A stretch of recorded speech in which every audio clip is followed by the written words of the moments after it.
This is your news source evening bulletin for today, Monday, the 28th day of July in the year 2025. I'm Gordon Mosley reporting, and here is what we're tracking tonight. The trial into the alleged attempts to commit fraud during the 2020 elections resumed this morning at the Georgetown Magistrates Court, with the defense attorneys repeatedly objecting to an application by the prosecution for a former executive member of the New Movement Party, Josh Kanai, to submit an additional statement to the court. State Prosecutor Lachmi Rahamat, in her oral application, told the acting Chief Magistrate Faith McGusty that a witness wanted to provide the court with additional information not detailed in his statement provided to the police prior to the start of the trial. According to Rahamat, the witness wants to flesh out aspects of his statements on the events that unfolded during the March 2020 general and regional elections. Offering further clarification, the prosecutor, Mandana Ramprasad, explained that the added statement would detail events that unfolded between the 3rd of March and the 13th of March 2020. But their application was met with objections by the defense team, with Attorney at Law Hugh C. Anderson telling the court that it would be prejudicial and unfair to the defendants for the court to approve such an application. He emphasized that the trial has long commenced. Defense attorney Dexter Todd added that it would be unfair to the defendants to allow the statement in the middle of the trial. He pointed out that a number of witnesses have already testified and have been cross-examined based on evidence before the court. Attorney at Law Nigel Hughes added that Kanai is not merely attempting to submit an added statement, but rather to submit fresh information. He argued that it calls into question the fairness of the trial and could very well force the court to call back all those witnesses who have testified and have already been cross-examined by the defense. Mr. Hughes said it would not be that Kanai is coming to present the court with information he had already presented, noting that if that was the case, there is no reason for him to submit any additional statement. Pointing out that a statement in which Kanai hopes to be admitted into evidence has no date, Hughes expressed concern that it could very well be a ploy to rectify problems in the prosecution's case. The acting Chief Magistrate, Faith McGusty, upon hearing the arguments, instructed the two sides to make written submissions. Given the issues surrounding the application and the initial arguments put forward by the defense, the court took a decision not to continue with the cross-examination of the witness Jonathan Yearwood until further notice. Yearwood, who was present in court, was expected to return to the witness box today. Instead, the court heard from the Assistant Superintendent of Police, Lalbachan Dial. Dial was an inspector of police and the head of the bomb disposal unit during the course of the last elections. He recalled responding to a bomb threat at the Ashmans building on the 5th of March 2020. He said upon arrival of his team to conduct a bomb sweep, those present were instructed to evacuate the building, but no one left. Mr. Dial said after waiting for more than 1 hour, he was instructed to return to the police headquarters by his superiors, and so he left with his team. The defense, however, questioned his expertise and knowledge of explosives such as C4. The court also took a decision to visit the Ashmans building, which served as a Region 4 returning office during the last elections. That visit will be conducted on Wednesday. Former Chief Election Officer Keith Lowenfield, former Deputy Chief Election Officer Roxanne Myers, and former Region 4 Returning Officer Clement Mingo are among those in trial. The other defendants are former Member of Parliament Volda Lawrence, PNC Reform Member Carol Smith-Joseph, and the Election Officers chauffeur in February, Enrique Leven, Denise Bob Cummings, and Michelle Miller. They're all facing 19 conspiracy charges relating to an attempt to declare fraudulent results during the course of the last elections. They have all denied those charges. More news coming up in just a moment.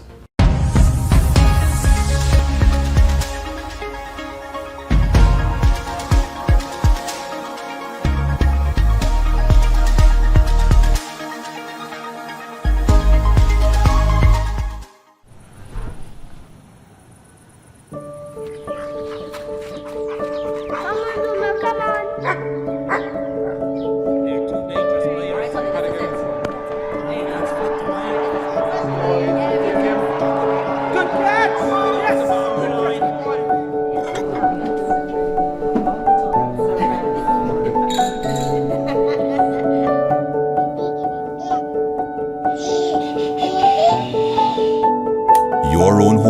so much more than just four walls, floors, and ceilings. It's a lifetime of great memories and stories. Come talk to us and start your journey home today. Republic Bank, we're the one for you.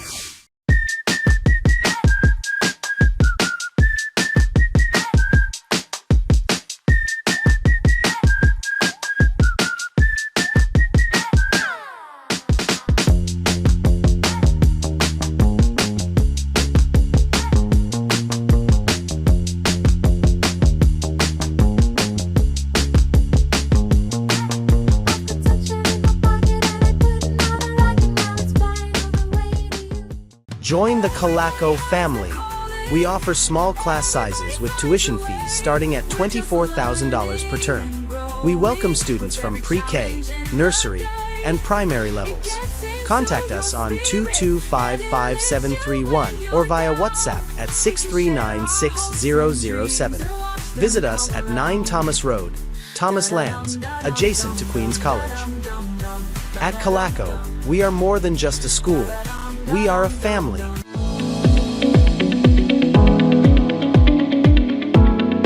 Hi, Miss Shirley.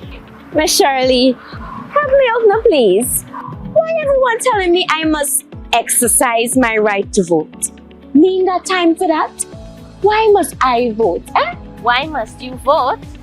That is your constitutional right and civic duty, my child. Besides, think about this.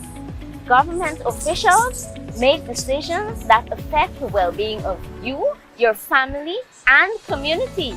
By voting for a party of your choice, you will be electing the people who will be making these very important decisions. If you don't vote, then you will allow the people who vote to choose government officials without your input. Those others may not share your views about issues that matter to you. Wait. Is so much voting means to me? And I done playing the fool? I definitely gonna vote on election day.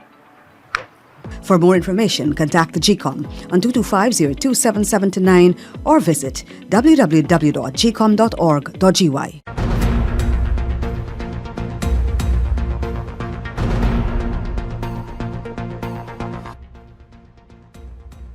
Scores of workers attached to one of the contracting companies at AGM Incorporated in Region 7 downed tools today in protest of several issues. The workers are reportedly attached to the Gold Mountain Company, which is one of the contracted companies at AGM, a gold mining company. Some of the workers who reached out to News Source complained about being unrepresented by a trade union, while others raised concern about their working hours, late payment of salaries, and no increases. Some of the workers explained that in the past few months, many of their colleagues were dismissed without reason, while others were dismissed after raising concern about their working conditions. One worker told News Source that some of his colleagues have also complained about being victimized for seeking information about their job and raising concern about working conditions and salaries. Another employee who said he has been attached to the company for several years said more Chinese workers are being brought in to replace the local workforce.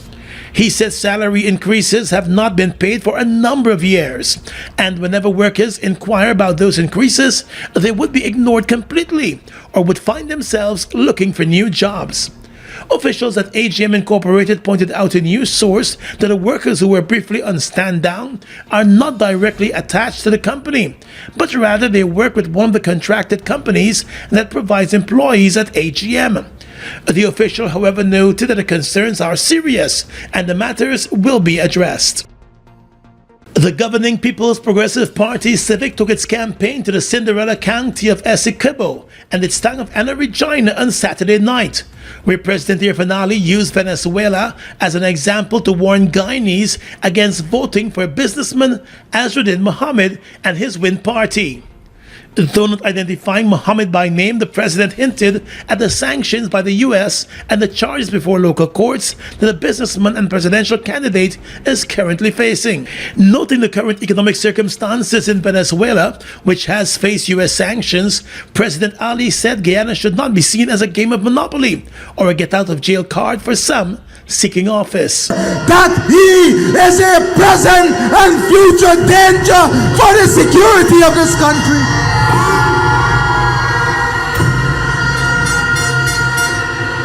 Just like we call him out then, when everyone second-guessed us, we were correct that he was doing these things under the disguise of safeguarding himself. We are calling him out once more that he put the future of this country at risk. He put Essequibo at risk. Azraddin Mohammed, once a close ally of the governing PPP Civic, was sanctioned by the US government in 2024, along with his father, their businesses, and government permanent secretary, May Thomas, over allegations of corruption, tax evasion, and on the declaration of gold.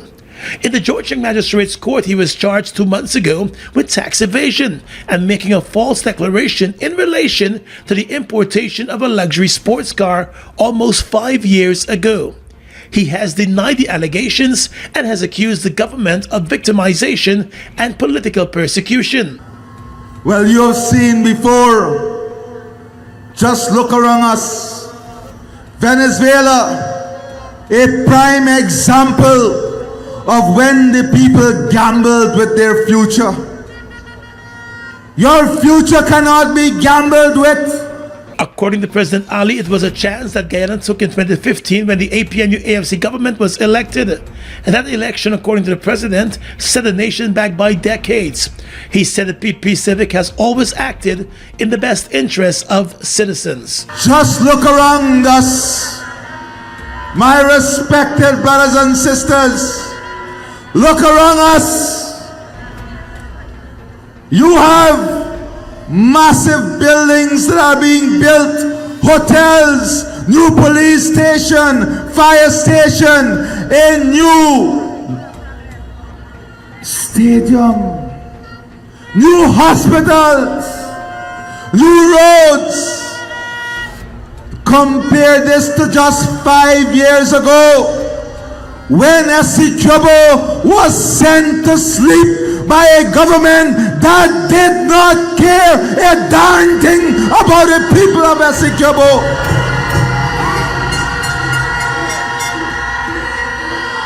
In just 5 years, your region, you the people of Essequibo, you have regained development, you have regained your economy, and you're once again rising to the top.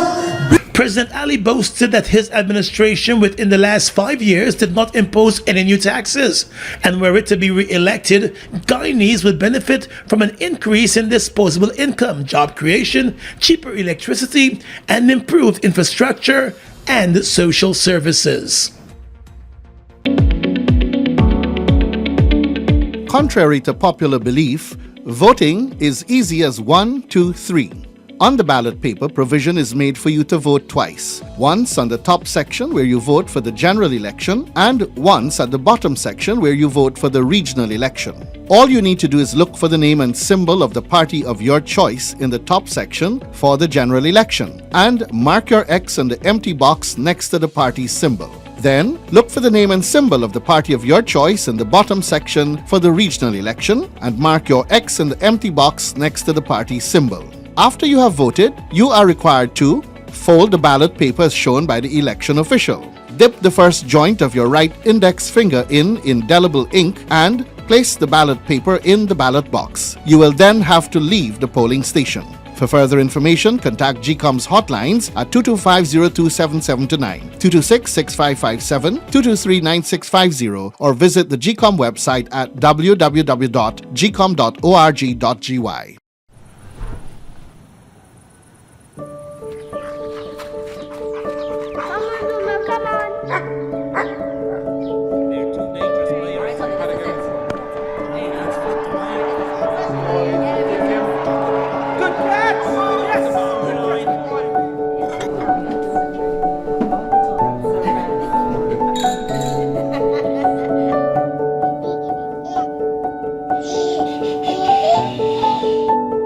Your own home is so much more than just four walls, floors, and ceilings. It's a lifetime of great memories and stories. Come talk to us and start your journey home today. Republic Bank, we're the one for you. New York City, summer is about to get hot. Saturday, August 2nd, SR Hamilton LLC presents Gospel Infusion.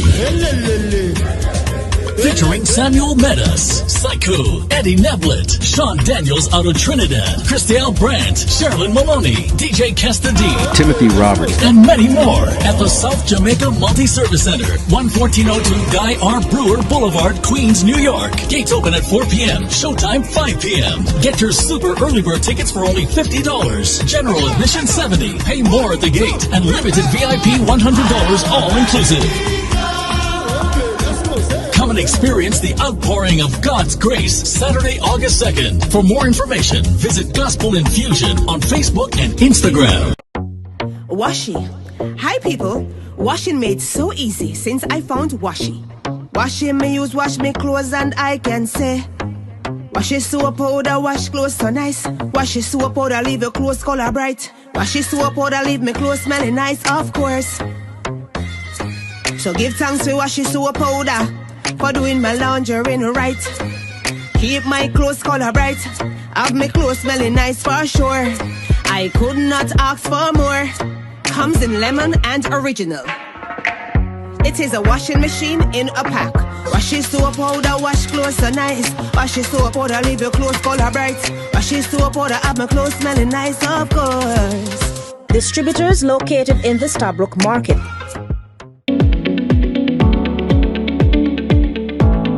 I got a real problem, buddy. I want to vote on election day, but I got to work a 12-hour shift every day from Monday to Friday. From 6 in the morning to 6 in the afternoon, boy.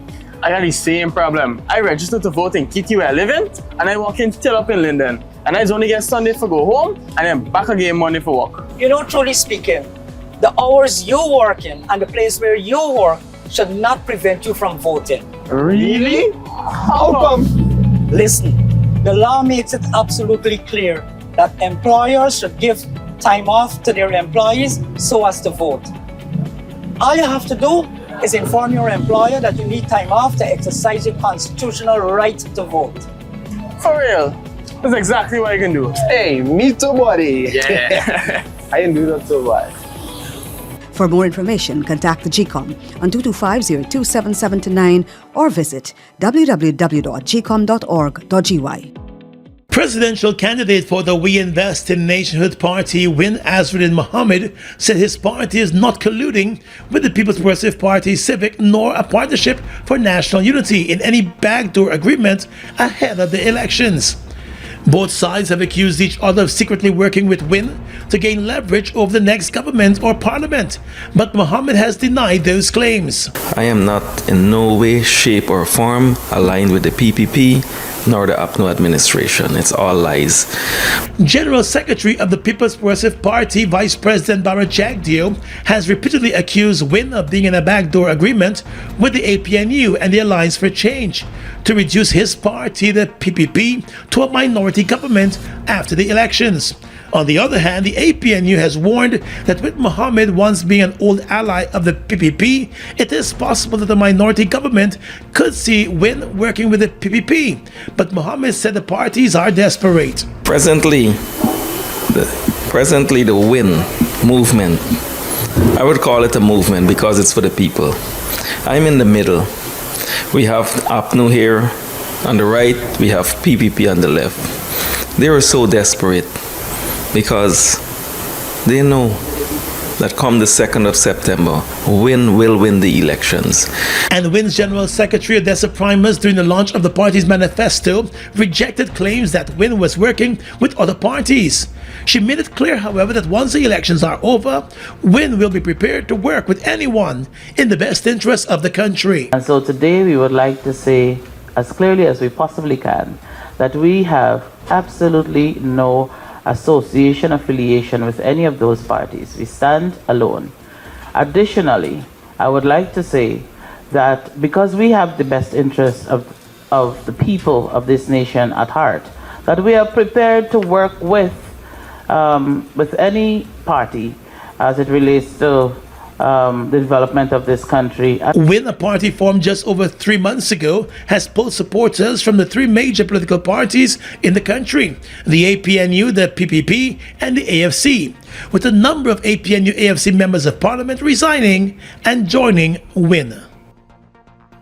Promising to further increase the Because We Care cash grant for school children, Vice President Bara Jagdeo on Saturday said the People's Progressive Party Civic will introduce a transportation cash grant for school children.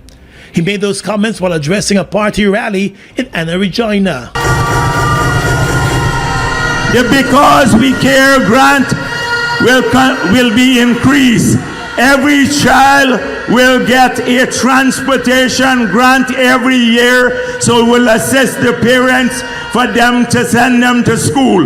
The transportation cash grant for school children is among new measures included in the PPP's manifesto as it seeks re-election. Turning his attention to social services and other critical sectors, Mr. Jagdeo assured that better wages and salaries, increased pensions and social programs, reduced electricity rates, better healthcare, education, security and public infrastructure improvements in the cost of living, and a reduction in the cost of living will be offered under a next PP civic government. We need better and more jobs for our people across the country, including in this region, and I promise you that you will get those jobs here in Region 2. In an attack on the former APNU AFC government, Mr. Jagdeo blamed that former government for the current state of the labor market. He said too many jobs were lost between 2015 and 2020. We have to make sure that we tackle poverty. If you send home 7,000 sugar workers, like APNU did, and they can't send their children to school, what do you expect them to be, rich or poor? That's what they left us with when we took back office in 2020. 7,000 sugar workers who were working, feeding their families, saving, they lost their jobs. They fell from middle income into the poor. 2,000 Amerindians who had a job were terminated. What do you expect them to happen to them? Wouldn't they go poor? And focusing on the We Invest in Nationhood party led by businessman Azruddin Mohammed, Mr. Jagdeo said he's not too worried about WIN. Jagdeo said that PPP Civic is looking forward to an overwhelming victory in September. The Coalition for the 1823 Monument has objected to plans by the government to erect pavilions and other structures at Parade Ground, the site of the 1823 Demerara Revolt Memorial.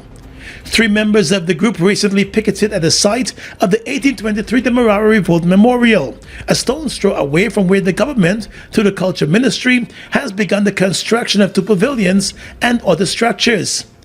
President of the Coalition for the 1823 Monuments, Pende Guyana, said Parade Ground is sacred and ought not be touched or desecrated.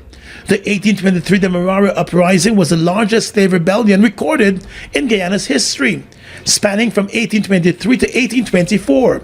In the end, 51 slaves were sentenced to death, and 31 were executed on the gallows located at Parade Ground. And they brought our foreparents here, gave them a mock trial after they pulled their own black coffins along Main Street and along Middle Street, which was at that time a dam.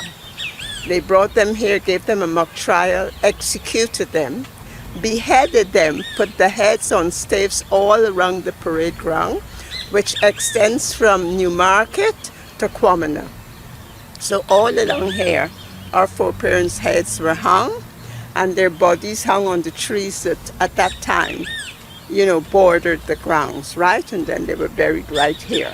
Maintaining that Parade Ground is sacred, Sister Guyana said the coalition cannot sit back and allow the ground to be desecrated at the hands of the government or anyone else. She contends that the Ministry of Culture, Youth and Sport went ahead with the project without consulting the coalition, and from all indications, the Georgetown City Council was also left in the dark. That this is a heritage site, National Trust knew nothing about it.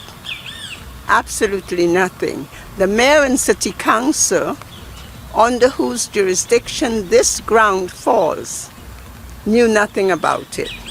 So on inquiring, we then found out that it was the Minister of Culture who instructed the contractor to put these things here. So he has usurped the position of the mayor and city council and the National Trust. So, I mean, it is totally unacceptable. Dr. Rudy Kayan, member of the Coalition for the 1823 Monument, questioned the ministry's rationale for erecting pavilions near the monument. He said it appears to be a case of provocation on the part of the culture minister. I'm saying that the Minister of Culture is on a roller coaster of provoking the Africans in this country. He disrespects us for some reason, I don't know why, because we have to respect everybody. And contending that this is not the first case of provocation, Dr. Guyana accused the culture minister of attempting to dismantle the annual emancipation celebrations hosted by ACTA twice. He warned that the desecration of parade ground will not be tolerated. Elton McCrae, a resident of Triumph on the east coast of the Marara, said the ground should remain sacred. Parade ground should be a monument to the 1823. It's a site. It's a monument in itself. You shouldn't disturb it at all. Though it was disturbed before we recognize it, and we will allow what is there to continue. I will agree with that. But for the disturbance of the parade ground is a disturbance of the resting places of our ancestors, of my ancestors. So, I am here today to say, stop the desecration. Don't touch the ground. Attempts to seek clarification from the culture ministry were futile.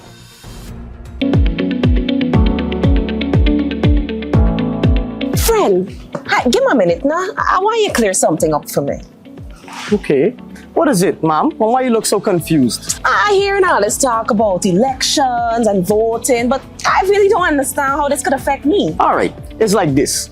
Once you were registered by GCOM and you were 18 years or older by June 30th, 2025, you are entitled to vote, provided that you are listed in the official list of electors. Well, I registered and I'm over 18, but how I would know if my name is on the official list of electors? That's very easy.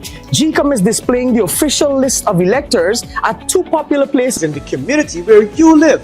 Just go there and check the list. Or you can go to GCOM's website and use the search tool. Oh, what? Thanks. I'm going and doing it now. Yeah. My name on the list. I definitely voting at elections. Nice. For more information, contact the GCOM on 225-027729 or visit www.gcom.org.gy. New York City, summer is about to get hot. Saturday, August 2nd, SR Hamilton LLC presents Gospel Infusion.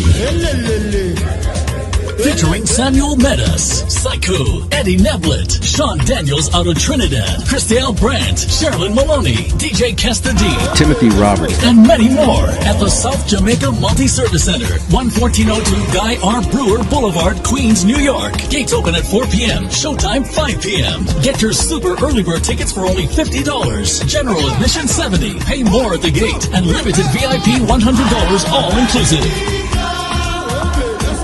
Come and experience the outpouring of God's grace Saturday, August 2nd. For more information, visit Gospel Infusion on Facebook and Instagram.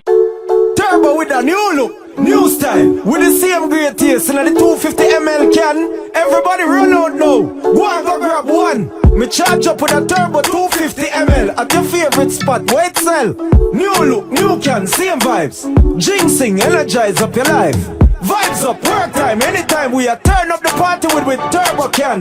Turbo Can. Now available in the new 250 ml can. Turbo energy drink.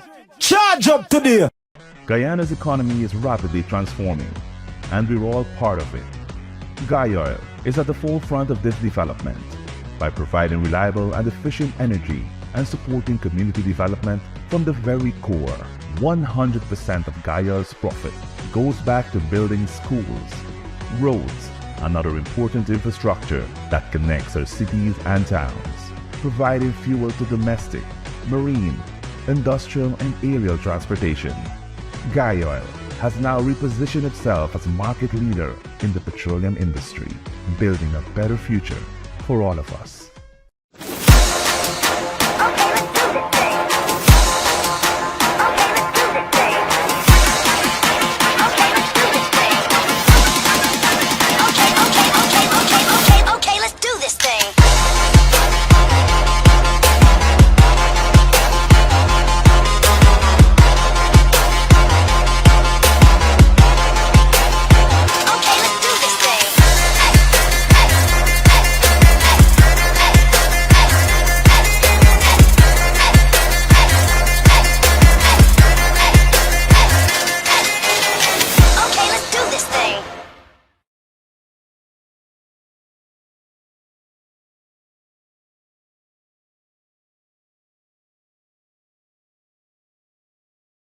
With your regional and international news tonight, I am Svetlana Marshall in the region.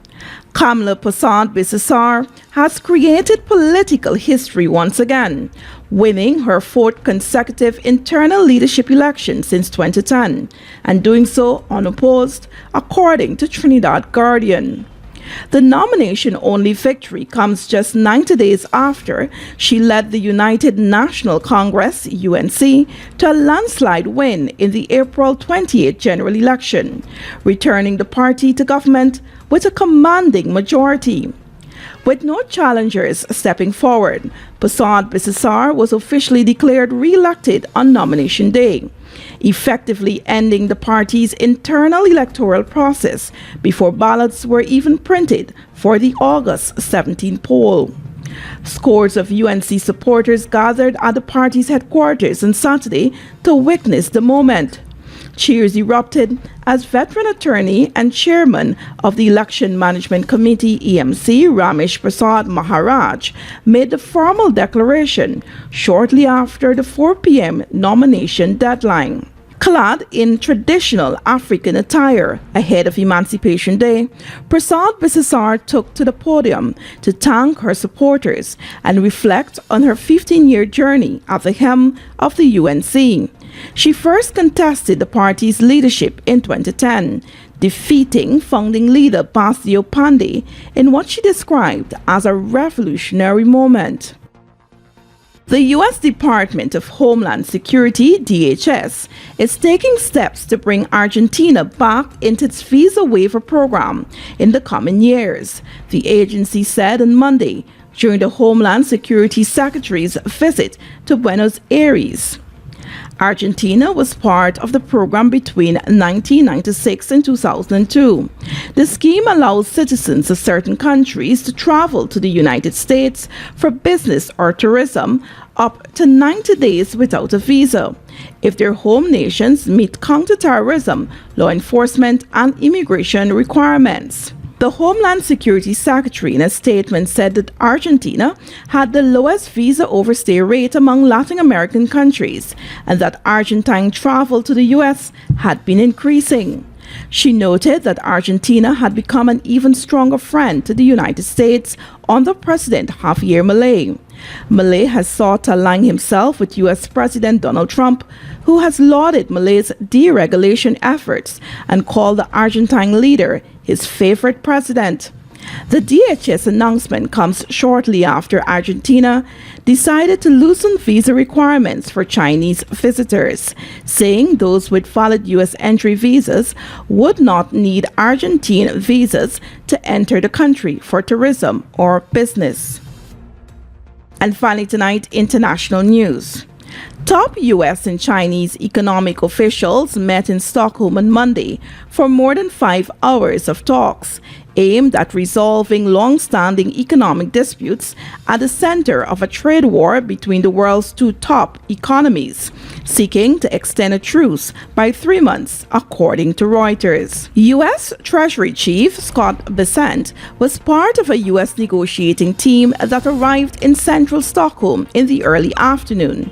China is facing an August 12 deadline to reach a durable tariff agreement with President Donald Trump's administration, after Beijing and Washington reached preliminary deals in May and June to end weeks of escalating tit-for-tat tariffs and cut-off of rare earth minerals. Without an agreement, global supply chains could face renewed turmoil from U.S. duties, snapping back to triple-digit levels that would amount to a bilateral trade embargo. And that's your News Source Evening Bulletin for tonight. I'm Svetlana Marshall, wishing you a pleasant evening.